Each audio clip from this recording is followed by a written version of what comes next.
Welcome, everybody, to episode 205 of WordPress Weekly for Wednesday, August 26, 2015. I'm your host, Jeff Chandler, not joined by my co-host today, Marcus Couch. He's in an office right now, and it's loud, and he has no microphone. So we'll catch up with him again next week. So it's just going to be me and the guest today, one-on-one, an AMA. Maybe. So my guest today is Miriam Schwab. She is the CEO and founder of Illumina. That's right. Yeah. Yes. First try. Awesome. Web development company based in Israel.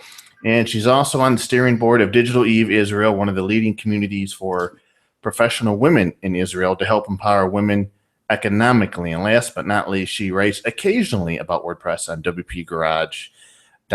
Miriam, thank you for joining me today. And as I understand it, you are in Israel right now. That's right, as I usually am. And it's so right now I'm recording the show. We usually do this at 9:30 p.m. Eastern time. It's 4 p.m. here, and it's going on 11 p.m. there your time, right? That's right. Yeah. Wow, quite the time difference there. Yeah. So I guess we should start off at the very beginning. That seems like a logical thing to do. And why don't you tell me how you got involved in this thing called WordPress? Okay. So basically, almost 9 years ago, no, it's almost 10 years ago now, I had my fourth kid, and I realized that I wasn't suited to being a regular employee anymore for various reasons. Also because having a bunch of kids means every second, something happens and it's very difficult to show up 9 to 5, but also because I felt like I needed room for creativity and, the ability to make decisions and learn new things. Learning was very important to me. And where I was working actually in a patent agency, and the work was great. And I thought it was really interesting, the field of intellectual property, but I just, I didn't feel like I had enough room to grow. So during my maternity leave, I basically started planning, okay, if I'm going to be a freelancer, how will it work? And then I went off on my own. In the beginning, I did marketing writing. My degree is in English literature, but my love has always been for technology and computers. So I started doing marketing writing for clients here in Israel in English, which they need. And that need has grown as the startup industry here has expanded. But I started to teach myself how to build websites. That was something that really fascinated me. And I started with building static websites, the usual HTML and CSS. And then I realized we need a CMS. The good old days of websites. The good old days. Yeah, things have changed so much. It used to be, HTML, CSS, website, boom. Now it's like everything. HTML, CSS, JavaScript, PHP, you name it. There's so many things that are involved now. This website is powered by 20 different acronyms. Exactly. That's really what it should say on every site. So in those days, it wasn't so overwhelming. So I was looking for a CMS, a content management system to use, and I tested the open source ones, and I really liked WordPress. I liked the way it was structured. The template tag system was logical and user-friendly, and the community was friendly. I learned so much by, asking Google and finding what people wrote about things or asking people. So that was something that also drew me to WordPress. And then in those days, it was still just a blog, primarily a blog. So it was hard to sign on corporate clients, and blogging as an important marketing tool was just picking up. But we started offering it as a service offering for corporate clients, and people started to become interested. And I made my first hire when I was pregnant with my fifth kid, because I realized if I have a company, it has to keep functioning even when I'm on maternity leave. So I made my first hire, Rebecca, who's the other writer and the main writer on WP Garage. And she, we worked together to this day, and then more people joined the team, left the team, joined the team over the years, and now we're 9 people on the team working together on WordPress projects. And so what other content management systems did you try before you sort of got hit with the WordPress bug? So in those days, there were these like huge enterprise CMSs. There was one, what was it? It was called like Viola or Violet, or at one point I was working in a high tech company here, and they were very proud of their content management system. It was this like insane monster. So, but I thought, well, if that must be what you need to use, and it was an insane system.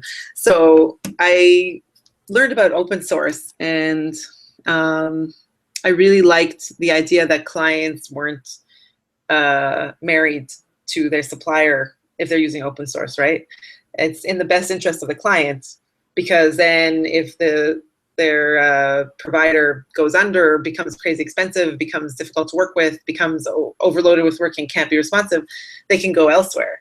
So I started to focus just on open source, and I tested out Joomla, Drupal, and WordPress.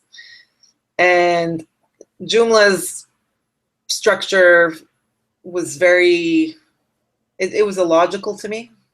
There were weird things about it. Like you had to enter content in two places. Like there's nothing like in WordPress, if you create a blog post, it can be in two categories, right? And then there were tags that were added. But in Joomla, like at least at that point, you couldn't. There were like these weird things and like just sections and stuff like that. Yeah, it was like, yeah, exactly. It just was illogical, and like that's just on the content management side of things. So I was thinking, okay, we have to actually hand this over to clients. We need to give them something that is useful to them. So, okay, this isn't it. And Drupal was just overkill for most sites. It's like to get from 0 to 10, which is what most sites need. With Drupal, it was like you had to do so much pre-work before you could even get started. Whereas with WordPress, the structure was already pretty much there for the main things that the vast majority of corporate websites or nonprofit websites need. So basically I did XX on Joomla and Drupal, and then I just concentrated on WordPress and started learning the ins and outs of it and started building websites with it. You mentioned about how you learned about open source, and in my, I'm 31 years old now, so I can say when I was younger, about, I don't know, 15 years ago, God, I'm getting old. You're so young. But don't worry. This thing called open source, my perception of it, or at least my understanding of it at that time, is that, well, the software is free, and it's usually a replacement for some big behemoth corporate commercial software.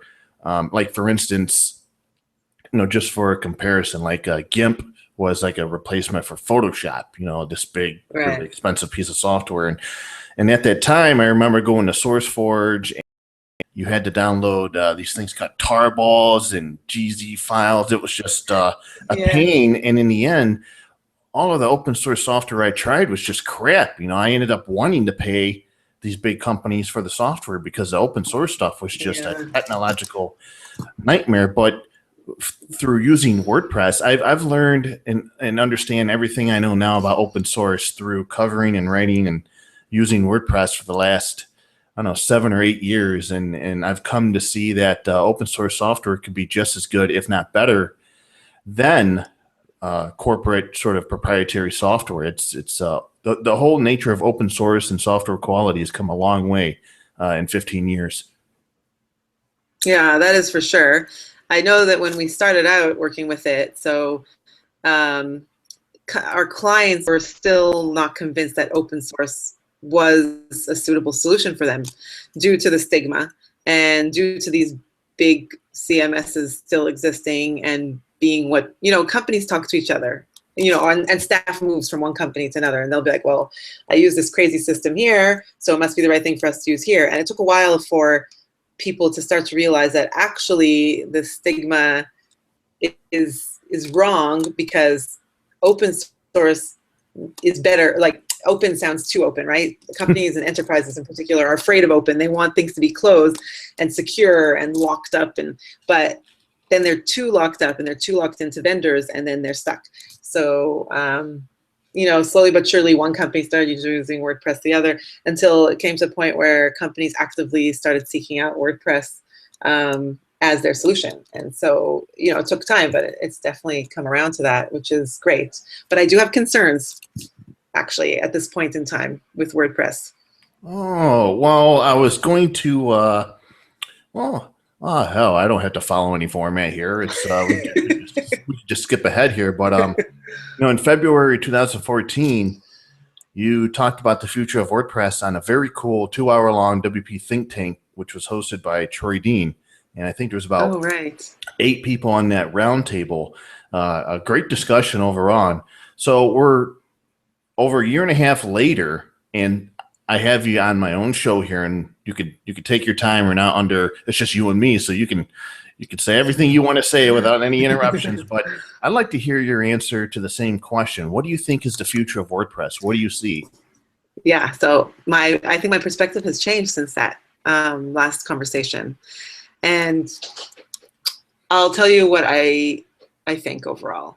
I think that WordPress needs to watch out, because it used to be that from the client's end, managing content in WordPress was way more user-friendly than with other systems. But maybe because it's open source, maybe because it's difficult to pare down things when you're trying to build it up at the same time, but the user interface isn't so user-friendly, especially with competition that's coming out. You've got, Medium. Medium isn't exactly competition, but the interfaces, actually, I think you could say that certain features compete with each other. So the interface, which is super simple and beautiful, WordPress doesn't have that. Squarespace, these systems that users can really and truly get a very, very good website up and running with them without knowing code, and then having a very pleasant user experience managing them.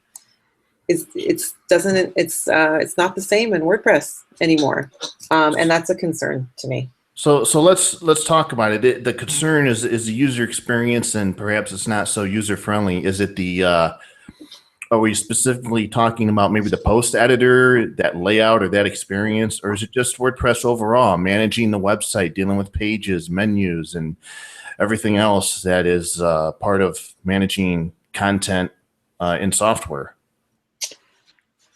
I think it's, obviously, when we're talking about WordPress.org, we, the website builders, have control over what our users see in the back end, right? So we can strip it down. We can make sure that the user doesn't see much. And yet still there will be things there that confuse them. There's things there that they don't need to see in most cases, right? Like, let's say not necessarily in the sites that we build, but in general, that's what people are seeing in the WordPress backend. And for example, the menus, I know that they just moved where they're being managed, but I personally find that WordPress customizer not user friendly. Like, it's trying to solve a problem by continuing with the same approach in a certain way. Yes, it's more real time, but it's still, it's great. It is great, and particularly considering that it's open source and it's built by many volunteers. It's unbelievable. But if we're talking from, let's say, an outsider's perspective of, let's say we're not considering how they were built, right? Here's two platforms or 10 platforms. And if I look at them, how's the user experience in them? Overall, the WordPress user experience, I am afraid, is poorer in many ways. Take menus, for example. Take even editing the page, right? You go to a typical page or post and you've got like a ton of things happening around it.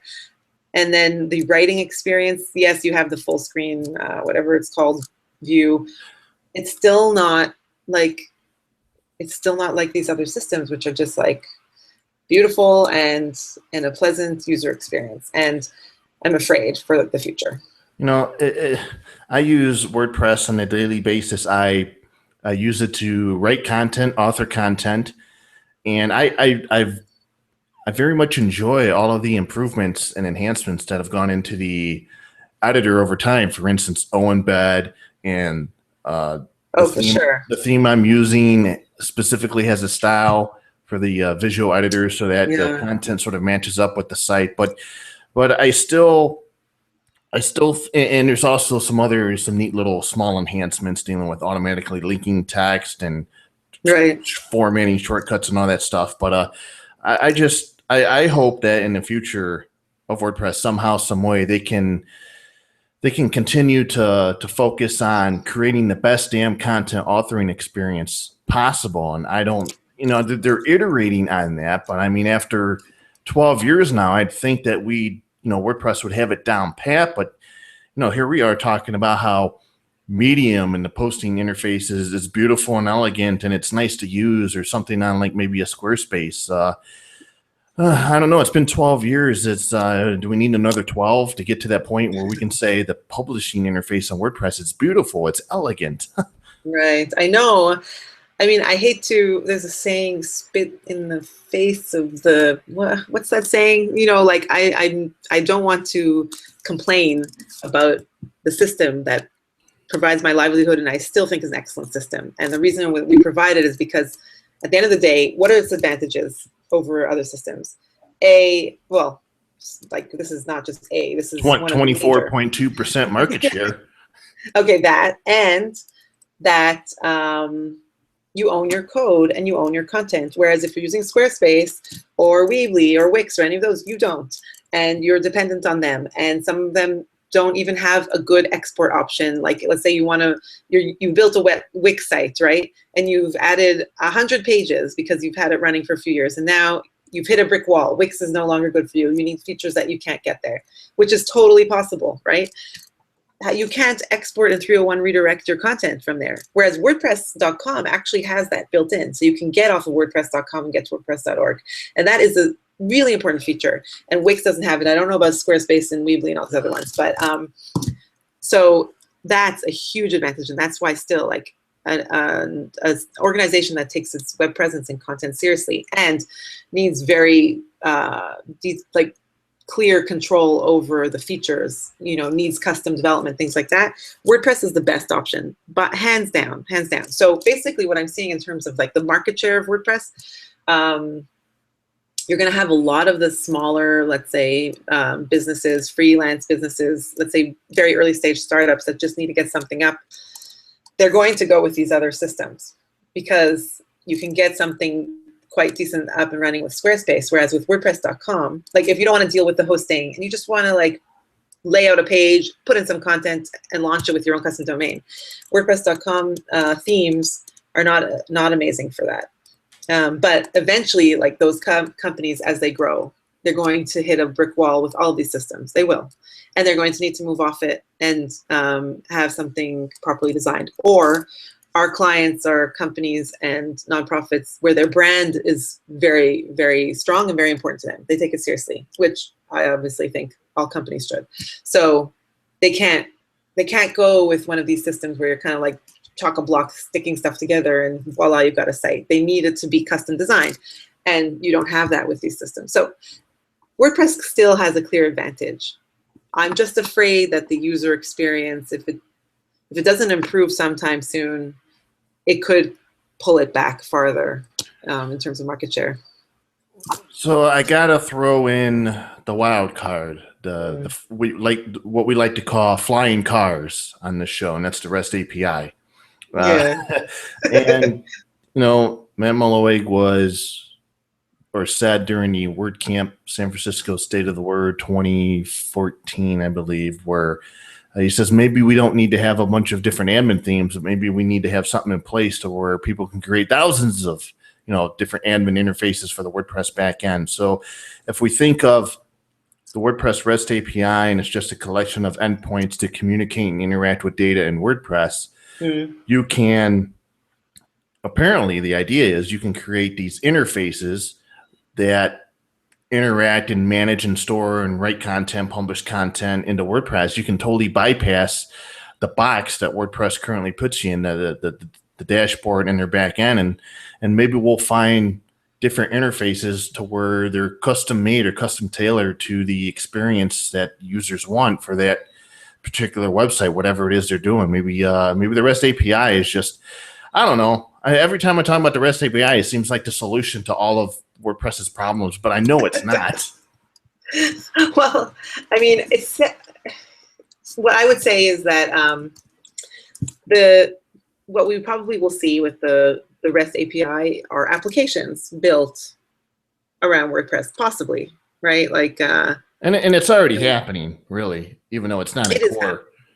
Right. It's not happening a lot, but it is happening, and it was happening even before this. Like, WordPress has a lot of functionality built in that is needed across the board, right? User management and I don't know, content management and menu management, whatever, like these things that could be used elsewhere, including in the application. So let's say that makes it something that could work as a platform for applications. So first of all, will people choose WordPress as their application infrastructure, or will they choose something else that is more widespread for applications, right? Like, why would WordPress be the one that's chosen? And then, and now, who knows what the future holds, right? Like, WordPress was this tiny little fork off of a like nothing, and then it became something huge. So maybe this will become that, but right now, I don't know. Seems like a little bit far-fetched. Although I have to say that we did build like a whole application for kind of like a Yahoo group, but self-hosted using WordPress. It's a whole email thing, and it ties in with email management and users, and it's a whole thing. So we did do that. But let's say, I always think in business as well, like, don't try to become too many things. It's really important to focus on what you're good at and what your core audience wants. So with WordPress, that would be for websites. Yeah, it's not the sexiest thing in the world, but that's what everyone uses it for. So does the REST API solve that? Now, I know, let's say from my point of view, I would rather that all of my clients are using a standard WordPress admin, because it means we can train them all in an efficient manner. Everyone's post page, post area, editing area looks the same. I don't have to like show them, just a different color could throw a client off. They'll be like, wait a second. I'm sitting here laughing because I can only imagine the support nightmare if you hand clients off and you've got 10 clients and all of them have different admin interfaces to WordPress. And exactly.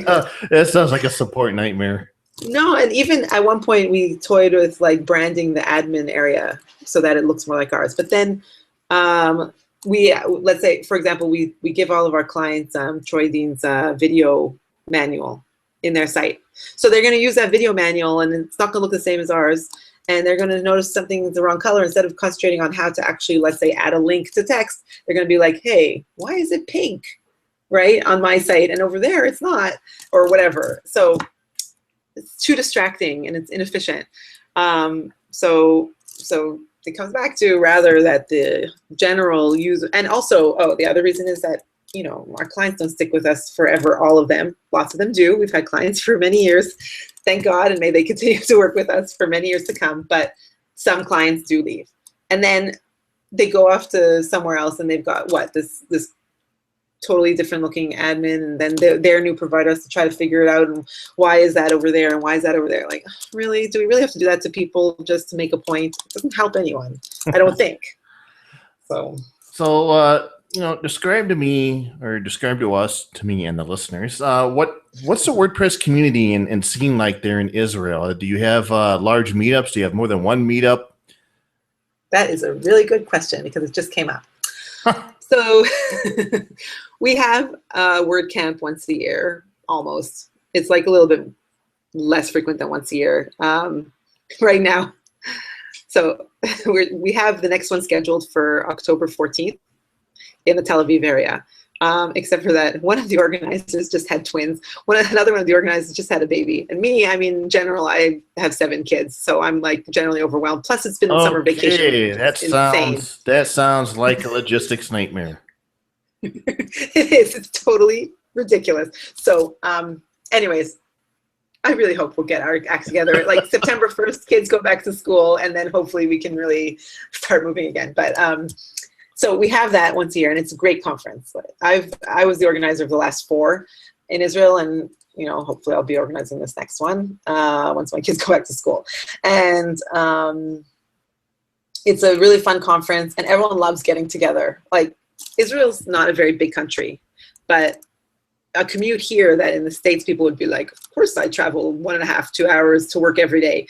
Nobody does. People don't want to do that here. So traveling like an hour or 2 hours from one part of the country to another is like a big deal. So, but people really make the effort for WordCamp, and we get like 250 to 300 people turning out for that. So, and it's fun. And we have great, really talented people here in the community, really brilliant people who are happy to share, their knowledge at WordCamp, and the lectures are great, and it's all fun.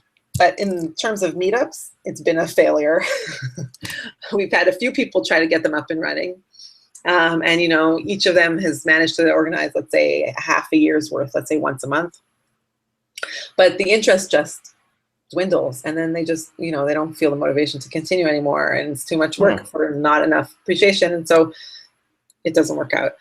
I have various theories of why that is, one of which is just that the community is distributed, and like people from the south of the country or the north of the country, they're not going to schlep to Tel Aviv for an event. It's hard, and people have families, and they need to be home by a certain time, and it's very difficult to juggle it. So, but there's new WordCamp criteria. I don't know if you know about this, but in order to organize a WordCamp, you have to have some kind of regular meetup happening. Did you know this? It sounds familiar. So this is new, like since last year. I didn't know this. So we had a whole conversation about it. What are we going to do? How do we make sure that this happens, etc. So basically, WordCamp Central told me, like, a meetup doesn't have to be like a majorly planned event. It doesn't have to be like in a lecture hall, with a lecturer. It could just be like a bunch of people meeting for coffee. So we're going to aim for doing this once every 3 months, and we'll see how it goes. I hope at least 10 people show up each time. Otherwise, you just feel like, why are we doing this? Let's just have a Google Hangout and drink coffee at our desks and then say goodbye. So that's the WordPress community here. There's very active WordPress groups on Facebook. That's where the real community action happens here. That's interesting. I've noticed in particular cities. I read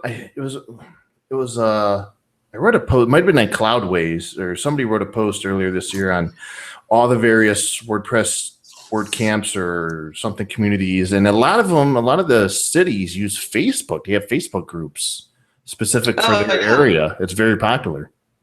That's interesting. I didn't know that. Yeah, it's such a great way to communicate. Everyone's there, and it's so easy to ask a question and get an answer, and it just works. So there's, in typical Israeli format, one group wasn't enough, so there's like an advanced one, and just general one, and then a new one. Seriously, like the name of one is called the New WordPress Group, and there's never consensus here. Everyone has to have their own thing. So that's how it is. But they're all good groups, and they're nice, and people are helpful, and yeah. So that's where most of the action takes place during the year, I would say. So you do a lot of development work, and you have clients, and out of all the work you do for clients, have you noticed any particular trends either in web development or how people want to use WordPress? Well, connected to what I was saying before, definitely the smaller, simpler sites, they're not coming to us anymore. They can go to a freelancer or even do it themselves and get a pretty decent site set up. So we're not getting those types of clients anymore, which is fine. In terms of trends, it's how trends work. Basically, right now the trend is everyone wants parallax. The parallax style. Oh, geez, that's still the in thing. Yeah, like and then they see a different competitor or someone else in their space with a parallax site, and they want a parallax site. That's how it goes. That's how it goes. So that's a trend. What else is a trend?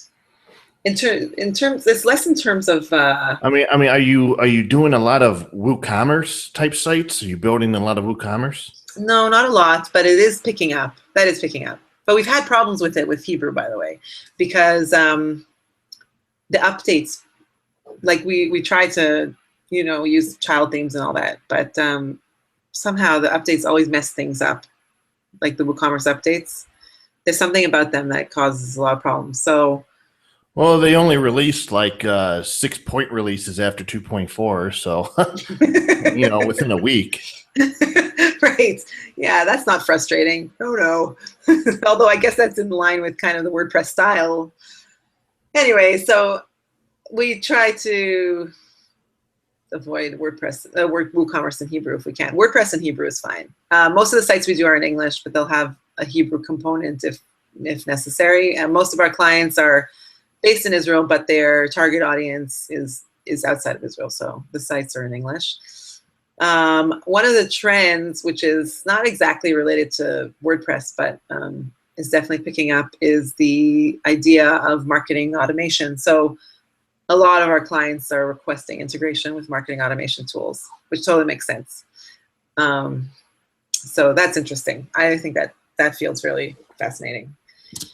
That's all I can think of, really. Yeah, our process has changed, obviously, from the days of when it was just HTML and CSS to today. It's become the whole wireframes, UI, UX, all that design, development, QA. It's much more complex. So I wanted to, because I have this unique opportunity here. You live and are based in Israel, and I wanted to sort of get your take on this. It's not WordPress related, but based on what I hear and read and see here in the United States, it seems like, or at least my perception, is that Israel is always under attack. I know it's surrounded by water on one side and countries on all the other sides, and it's like every day one of the countries tries to get rid of Israel or attacks it in some way. I just wanted to know, can you tell me, what is it like for you and maybe the people there to live day to day? What's the day-to-day life like in Israel? So basically, day-to-day life is sometimes so ridiculously normal that most of the time it's ridiculously normal. That, you see the news and you're like, wait, am I living in that same region? Because when people come to Israel, they can't believe how different it is from what they see in the news. Mm-hmm.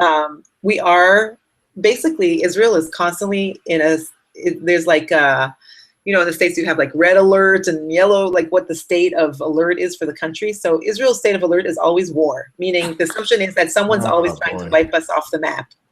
But what that means more is in terms of our defensive activities. So we all sleep well at night because of our army. And I don't know if you know, but every citizen who reaches the age of 18 is inducted into the army. Yeah. So like my children will serve in the army. And basically there's no way around that. I mean, both male and female? But both male and female. Men are required to serve 3 years and women are required to serve 2 years. But like everything in Israel, I guess, there's exceptions. So the ultra-Orthodox get exemptions from serving in the army, which is actually a point of contention here because people who serve in the army say, wait, I'm serving in the army or not, whatever. It's like everything here is the thing. And women can get an exemption if they're religious, and instead they do something called national service where they volunteer in hospitals, in schools with special needs children, all this kind of stuff. It's very important, and they do that for a year. So overall, more than 50% of 18-year-olds do serve in the army. And then, of course, there's different kinds of jobs, right? There's the combat soldiers. And over the last few years, there are now units that have women combat soldiers. There's women female pilots now and air flight navigators. So the women in the past didn't have great opportunities in the army, but now the opportunities are amazing for the women. And in particular, the cyber units in the army have a ton of opportunity, and along with what you've probably read about, the state of the security here, The startup community here is very big. Israel has something like there's a lot of tech giants that have headquarters there around Tel Aviv and Israel. Exactly. We've got Facebook here, Google, Intel. Intel has a huge facility here. Some of the the major processors that everyone uses in their computers were developed here in Israel. Major Google services that everyone uses were developed here in Israel. You name it, they're here. eBay, PayPal. PayPal acquired a company here and then set up their facility here. So, and then just there's an environment of encouraging innovation. So like every person you meet has a startup. It's like that. And a lot of there's actually a really fascinating book about the Israeli startup scene called Startup Nation. And they tried to explain what is it that has caused Israel to become. Israel's a country with 8 million people. Like we're smaller than New York. I think and geographically we're smaller than New Jersey. So how did that happen that you've got this tiny country with no natural resources and just it's become a tech giant? So a lot of it has to do with serving in the army. You throw these young people into these positions of responsibility where they're like flying helicopters or in charge of like all of our cybersecurity. And then afterwards they go off and they use some of their knowledge and also their confidence to set up startups and, pursue ideas that they think can solve problems. So that's the other side of things. But in terms of the security situation, I know that while we're all going around with our daily life, our cyber security units and our general intelligence units inside and outside the country are keeping us safe. So that's why we all can just go along with our lives. I mean, sometimes I get the perception, I read and I watch the news reports and I'm like, I wonder if Miriam goes outside, she looks up and she sees all these rockets flying around. So no, thank God. I mean, there was a time in Jerusalem around the years 2000, 2001, where I'm not exaggerating, at least twice a week, buses and cafes were blowing up. We would be sitting at home and we would hear the boom and we would wait for the sirens and be like, oh my God, where was that? It was a terrible time. You would leave the house, you wouldn't know if you were going to come back. No exaggeration. Thank God that is over. But like last year's war during the summer was terrible. I know it looks in the news like Gaza really suffered, and they did. I mean, really, we all actually do have sympathy for the Gazans and wish that war had never happened. But Hamas did fire like tens of thousands of rockets at us and on homes. So at a certain point, you're just like, okay, that's not okay. But in any case, it was a terrible time, and I literally went to a meeting in Tel Aviv, walked out of the parking lot, and saw missiles blow up over my head. Like it was like that. Wow. And yeah, but thank God, we have Iron Dome. I don't know if you heard about that. I think I read about that on Wired, where it's a very highly sophisticated machine where it actually detects and can shoot down rockets. Yeah, exactly. Like so precisely that within like a millisecond of a rocket being launched from Gaza, it knows where it's going to land, which sirens in which area of the country need to go off so people will go to their shelters. And then it would only shoot down missiles that were actually going towards populated areas. If it was going like into the desert or the sea or whatever, it wouldn't shoot down because every missile that we launched to take down one of those missiles cost something like $100,000. Oh yeah, it adds up. So and the effectiveness was it was over 80 or 85% in terms of successfully shooting missiles out of the sky before they landed on civilians. So that's why we were like in this weird situation where we were at war. We were constantly running to shelters, but yet I would walk out of a parking lot and have missiles go up over my head because you also weren't afraid in a way. It's crazy. It was totally crazy. And I hope that we don't have anything like that anytime soon. It was difficult. It was terrible with the kids. It was just terrible. It was terrible. I'm glad no rockets hit your house and you're still around with us. And thank you. Me too. It's really not usually like that.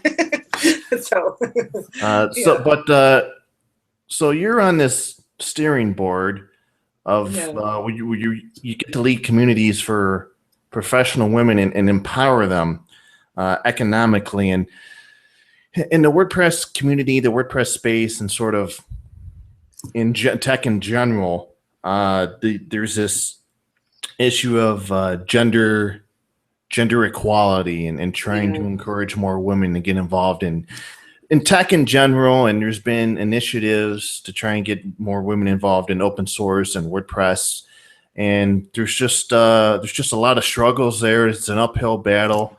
What First of all, kind of give us, explain a little bit more detail into what you do with that organization, and B, have you what's your experience been like as a female involved in the WordPress community? I mean, have you personally experienced pushback or insults or anything of that nature? No, no, thank God I haven't at all. Um, I'm often, I'm often, or in many cases, the only or one of the few women in the room. For example, at startup events here in Israel, I'm definitely the only religious woman in the room. I cover my hair as part of my religion, so I stand out. So I'm like the unicorn in the room or whatever, the weirdo. So, but it's okay because people are respectful and they're fine. And like, once they've met me and we talk and they see that I know what I'm talking about, I'm normal. So that's fine. In terms of women in tech in general, so I used to think that the problem was that women didn't have the confidence to go into tech, or there wasn't enough of a welcoming atmosphere for women in tech in general. I know in the States it's a bit of a different style, like that whole thing of programmers and all that. That doesn't exist here in the same way. Companies that's the thing. I mean, there's the way I see it, and it's presented here in the U.S., and you look in other countries and other cultures, and it's totally different. In fact, I learned that there's an initiative like Jamaica. The women are doing great in Jamaica. It's the boys and the men who are falling off and not being able to get good jobs in tech. It's like the complete opposite. It was kind of fascinating to me. It's so interesting. It's like that in a lot of developing countries, by the way, where the women are outperforming the men as soon as they're given a chance. They do outperform the men. So, but there's still the problem in the States and in Israel that there's not enough women in tech. And my new theory, I have a lot of daughters, is that the problem starts when they're in high school. In high school here in Israel, for example, they are already encouraged to choose their career direction based on the classes they're going to take and the matriculation test they're going to take at the end of high school. And for example, in my daughter's school, in one of my daughter's schools, they were given 14 courses to choose from. And like 2 were science-based and the rest were all humanities. It was like drama, dance, art, literature, languages, which are important, but it's all important. But meaning, if those are the majority of the classes that you're going to be offered, then the majority of the girls are going to choose to not go the science path. And then I spoke to a woman whose son is in, these are religious schools, so the boys and girls study separately. And in this boys' school, he really wanted to study history and he couldn't fit it into his schedule because of all the sciences that they encourage the boys to take. So right there is... Wow, it almost sounds like the state is sort of creating this recipe for it to be that way, that the whole situation. Right. So now it's not in the interest of the state, and the country and the education system is very aware of it. And now there's a whole movement to encourage all students to take a higher level of math and matriculate. It's called 5 points or whatever. And yet on the school level, the management of a school is deciding which classes are going to be offered. And in this particular daughter's school, there's not, in my opinion, enough science being offered.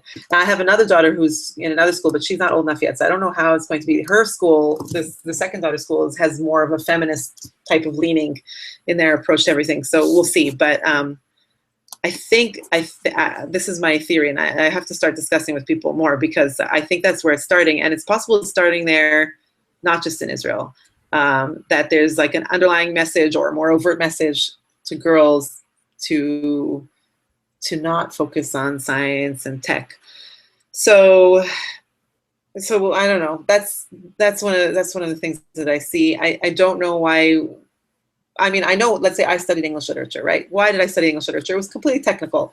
I'd moved to Israel. I didn't know Hebrew. The only thing that was taught here in English was English literature. I wanted to get a degree, and so I studied English literature. I always loved writing and reading, so it was fine. But I really wanted to study computer science.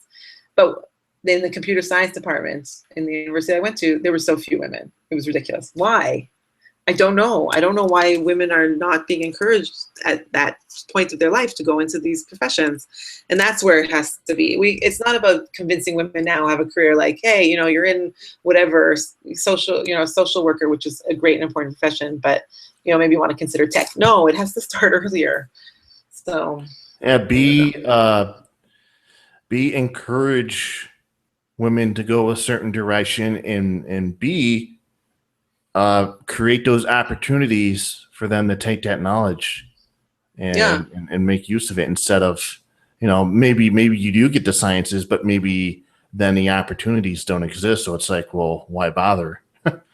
Right, that's true. Also, yeah, working in tech is very demanding, and you know, many women want to start a family, do start a family, and although it shouldn't all fall on them, often a lot of the childbearing does. They need more flexibility. So I do think that there also needs to be more awareness on the side of employers that having what's called mother-friendly, even though it should be called parent-friendly hours. So some companies in Israel do have that. And I've met people who will say, like, you know, they have a guy working for them and a woman, and the woman will get so much more done because she knows she has to leave at 4 to pick up her kid. Whereas the guy, he's not as efficient. So, you know, it's just, he doesn't feel that pressure of like, oh, I've got to get home and pick up my kid and whatever. So women can bring a lot of value, even if they're working, let's say, instead of, in Israel, it's a 40-hour week. Let's say they're working a 30-hour week. They can still provide a lot of value. So there's definitely things that need to happen to encourage more women to go into tech. So this Digital Eve group at least provides a type of community for people. It helps people find jobs. It helps people find suppliers. It helps people with general questions, you know, about how to approach things, how, you know, what are good tools, things like that. There's some good conversations that go on there. So that's as well. Awesome. So you're doing great work out there, and I encourage you to keep doing the great work. But that pretty much concludes my interview questions. But I don't want to sit here and go through the news alone. So if you don't mind, you want to stick around and comment on some news stories with me? Sure. What are we reading? All right. Well, the first thing I want to tell everybody about is that we finally get our first look at the 2016 default theme that's going to ship with WordPress 4.4 later on this year. And I know this is an audio-based podcast, but the theme, let's see if I can describe this and you can picture it in your head. On the top left corner is sort of the site title, text description area, and directly across from that on the right side is where your menu is. And below that, you have a post title. On the left side, it looks like a big area for content, and then you have your right-hand sidebar where you have widgets. And then in the footer, you have an area where you could put 3 different widgets. There are social media icons in the bottom right corner of the site, and on the bottom left is some copyright text. And it looks pretty much like a simple design, and you can change. They have different screenshots of colors, so it looks like you'll be probably through the customizer be able to easily change the different colors and give it a unique style and look. I see hints of 2014 in the design, but I think 2016 is different enough to stand on its own as a unique design. So we'll see what happens. The design could change before it's released for 4.4, but I'm anxiously awaiting to get my hands on the code and the theme itself, to give it a spin and see how it looks in the browser instead of the screenshots. I might have a different opinion once I start browsing around on it and using it. But Miriam, have you had a chance to see 2016 yet? Yeah, so I have, and I really like it. And I haven't said that about one of the default themes in many years. Huh. Yeah, I really like it. It's solid. It's smart, meaning the layout is something that's pretty, like, it's pervasive. Everyone needs similar layouts like that. It's a good starting point. And that's what I've missed about the last few rounds of themes. I learned WordPress on the default theme because when I looked at the default theme and I learned from it, I assumed that it was based on the best practices for WordPress. It had, you know, the main template tags. I could learn from it. And then weird things just started being thrown in there, and it wasn't something like basic and useful anymore. This looks like something that could be totally basic and useful. It's a good starting point for people starting to get going with WordPress. And if it's well coded, it could be actually the basis for a lot of sites. I think it's great, and good typography. Good job, people. And it's being designed by Takashi Irie, who also designed 2014, which was the which was the default theme. They had the magazine type layout with the big space on the right. And it was black and green, I think, as default colors. And I fell in love with it because it was radically different. But then when I started using it, I realized you really had to have like a specific use case to really take full advantage of the theme. And it quickly turned from a love relationship to a hate relationship. So I ended up not using it. Now I do like 2015. It's just a simple sidebar on the left, content on the right, the featured image.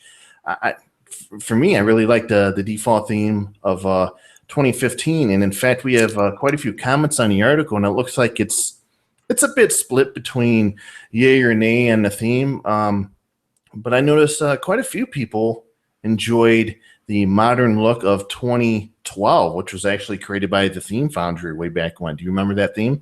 No, I have to look it up and see which one it is. But that sort of had a modern look to it. But yeah, I guess we'll see what happens here. I mean, I like the sort of 2012. Yeah, I like that. It was also good typography, very light feeling. Yeah, 2012 was good. 2015 was pretty, but again, more of a specific type of use case. Like how many sites need the menu on this left side, right? And it's not a very standard layout. I really think that these themes should be something that people can use as a basis for, for building off of. And I think this could be it. I think it's, I look at these default themes and sometimes, I've seen so many different themes, and there's only so many ways you can put boxes here and align things there. It's like, exactly. I wonder if it's going to be possible for a default theme to be created where I just go, my jaw drops. I go, wow, that is amazing. I can't wait to launch a new site with that theme. I mean, I don't know if that's possible. Because I don't think it's possible, because you'll love it, but someone else won't. Well, right. You can't please everyone. I mean, the whole point of a default theme is giving people a good base to start off from. And then so this is good because you could totally style the 2016, right?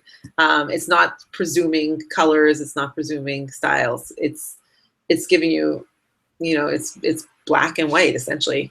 I know it has the color versions, but it's very, it's quite basic. So you can totally take it where you want to take it, which is pretty nice. So expect to hear more about that 2016 as development continues on WordPress 4.4. For those of you, not too long ago, we had Paul Gibbs and John James Jacoby on where we really got in depth with BuddyPress talk. Well, the first event of its kind there in Europe called Buddy Camp in Brighton, UK, all of the sessions were recorded, very high quality, and they're now available on WordPress.tv where you can watch them for free.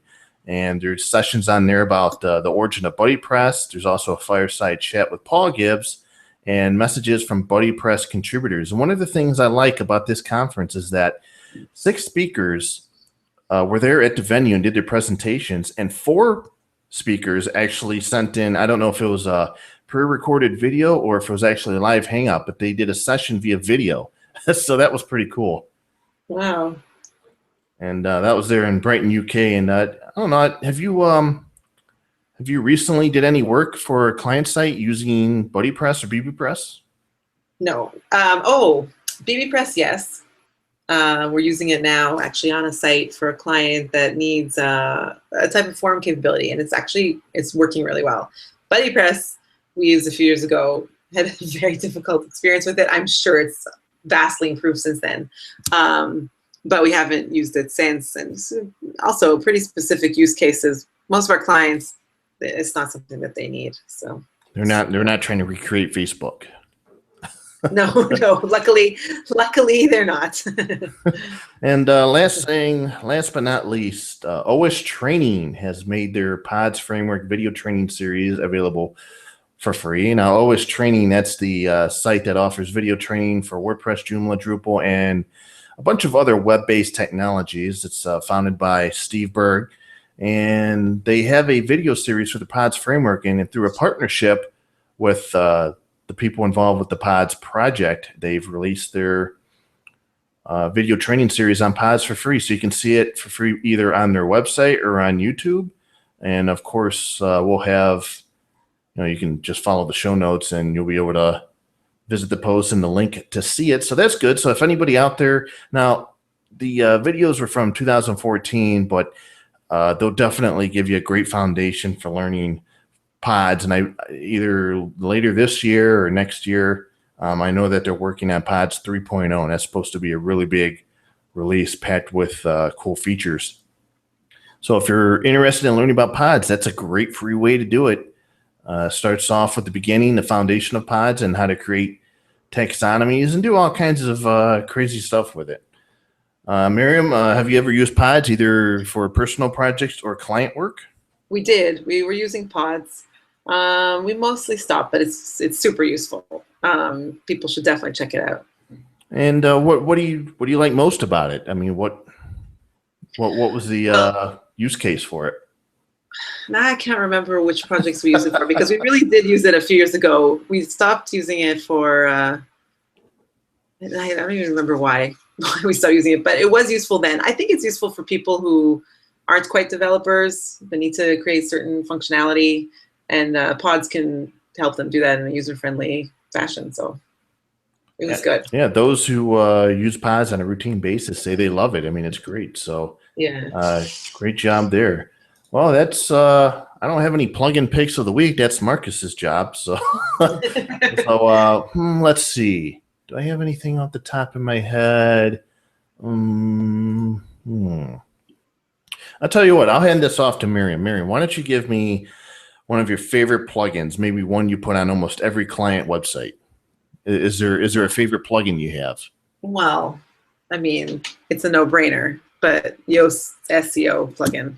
Okay. I'm sorry, that's not any great big news for anybody, but to me, it's basic. If you want your site to be optimized for search, you gotta. So, wow. And they're constantly developing new things, new features. It's amazing.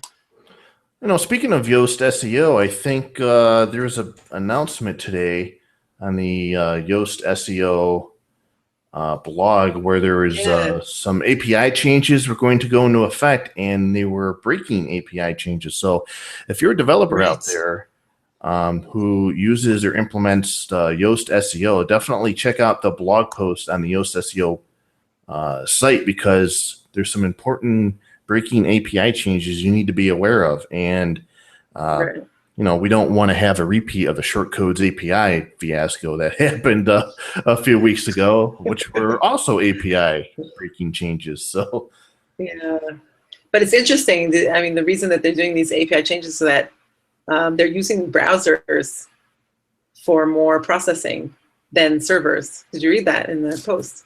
No. Yeah, so I was quickly reading it while I was running somewhere, but I have to read it more in depth. But it has to do with them moving a lot of the processing from servers to browsers, which is brilliant because that's where things should be headed, right? Browsers are becoming more powerful. You can process things in them. Why are we still relying on servers and putting, strain on them? So it's really interesting. I mean, if I understood it, and I have to read it properly while I'm not running somewhere, but that's the general gist of what I think they were saying. Yeah, something about how they'll be able to do real-time page analysis and offload that process to your browser, and that's going to be coming in November 2nd. Says they'll have a working beta on September 9th that people can test their code against, and some other cool, fancy dev stuff. That's way over my head, but sounds cool. Oh, I'll tell you one other plugin that we put on every site. It's not exactly, it's more of like a plugin that ties into a system, but it has saved us. And it is the best thing ever. It's called Blog Vault. Do you know it? Oh, Blog Vault. I've seen you mention Blog Vault a couple of times over the years. Yes. We wrote, if you go to WP Garage, you'll see that there's out of the 5 posts on the homepage, 3 are about Blog Vault, because that's how much we love it. It's so amazing. first of all, it's constantly backing up your sites. Like you don't even think about it, but it does it in an iterative way. It's very smart, and it doesn't back up like garbage files like from caching and stuff. And it's so easy to restore something. It's so easy to migrate sites with it. And what's really cool is, let's say one of your sites has a problem and you have to restore an old backup. You can first test restore the backup on their system. Click around, see how it looks, make sure everything's there that you need to be there, and then you restore it to your server. So it sounds just like Wordpress. Probably, but it's their pricing is really good for an agency. We pay something like $100 a month, and so far it's been unlimited. And it's just that's really reasonable for us. Awesome. So any of our listeners out there, if you're looking for possibly a more affordable alternative to Wordpress, there you go, Blog Vault. Yeah, it's really amazing, and their support's good. In short, highly recommended. So that's going to do it for this episode of WordPress Weekly. But before we go, Miriam, are you going to any events, possibly WordCamp US? So I was seriously considering going to WordCamp New York, and I still haven't rolled that out. It would be like killing two birds with one stone. I really want to go to New York and visit family. I want to go to New York in general, and I want to go to WordCamp in New York. So we'll see. I don't know if that's going to work out, but I am keeping my eyes open for like something else that's going to be happening in Europe area, because that's closer. So I haven't decided yet, but I hope so. Awesome. So before we wrap it up here, tell us where people can find you, keep tabs on you, and just to see what's going on. Not really stalk you, but just just wonder what Miriam's doing. So I'm going to go to this particular website. Okay, so there's our website, which is illumina.com, ILLUMINEA.com. The main thing that we end up keeping updated there is our portfolio. So that's what you can see there. I'm on Twitter, but less than I am on Facebook. I'm happy to become friends with people on Facebook, and most of my posts there are public. So if you really want to see what's going on with me, that's the place to check me out. Awesome. And of course, I think you're overdue for a post on WP Garage. Yeah, you think? You should. Here's your post. The future of WordPress is scary. I mean, that's the title of your next post. You're so right. I totally should write it. Oh my gosh. I'm totally overdue for a lot of blog posts on our company site, on WP Garage. I've just gotten into this cycle of basically I just work on proposals and meet new clients. That's my job now. So I have to get it. I have to write. Got to find a way to automate that. Yeah, automate that, or duplicate me. Why can't they duplicate me? One day. Awesome. So all the best to you and your wonderful kids. Seems like your family reunions are going to be huge. And, I hope so. And stay safe out there, will you? Thank you. You should come visit, and then you'll see that really what we spend our days doing is going to work, eating wonderful lunches at cafes, and then coming home to pick up our kids. So perhaps one of these days. So that's everybody can check out show notes for this episode and every other episode on WPTavern.com, and you can follow me on Twitter. That's JEFFR0, where I tweet a lot, sometimes incessantly. And sometimes I don't tweet at all. It just all depends on the day. And until next week, the guest slips my mind, but I'll figure it out, and we'll have somebody on the show next week, probably at the normal time at 9:30 p.m. Eastern. Everybody have a safe and enjoyable weekend, and stay safe. Talk to you again next Wednesday.